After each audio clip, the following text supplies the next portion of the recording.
Hello Team Grant, magandang buhay po.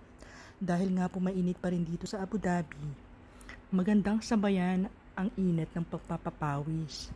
Kaya naging routine na talaga naming mag-anak na after nila mag reading time na ni Daddy Jimmy at ni Baby Jamie, ay lumalabas talaga kami like 6 p.m.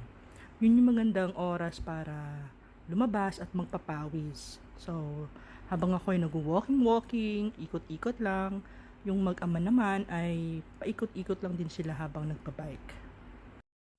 Maganda dito sa area namin guys kasi tahimik, tapos maaliwalas, malinis, at kahit saan banda ka lumusot, um, magandang view, magandang mga bahay, at super safe talaga. So kahit minsan inaabot na kami ng gabi, okay lang. So araw-araw talaga yan guys. At nakakatuwa kasi mas lalong nagiging confident si Jamie sa pagbabike.